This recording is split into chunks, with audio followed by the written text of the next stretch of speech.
said to me, Mom, you know, this really isn't working for us, I started studying positive psychology, also called the science of happiness.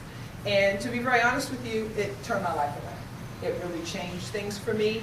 And as a result of a person that I knew through some volunteer work that I did a little presentation about how these principles had changed my life.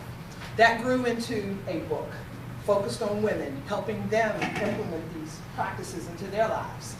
And then after my book came out, all things were rolling, and the company that I worked for got purchased by another company. Everybody knows all that kind of good stuff. Acquisition, and we had a reduction in force. Well, I was a little upset about it, but I said, you know, maybe, you know, all these other things have happened. Maybe this is a good way for me to change my life.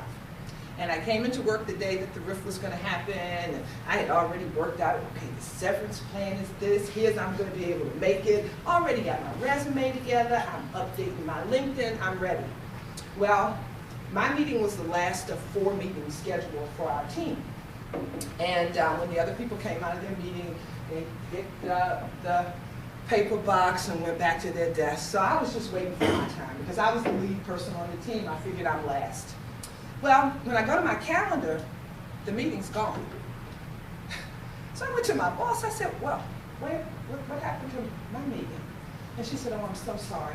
We're not riffing you. You're going to be doing the job of the rest of your team. I immediately began to cry. I cried. Yes.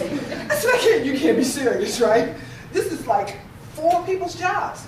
She says, I'm really sorry. It's happening to a lot of people. We thought you were the strongest person, so we kept you.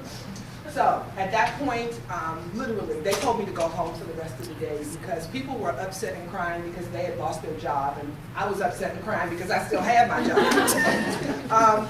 And it took about 3 months for me to not cry every time I went into that garage because customers were unhappy.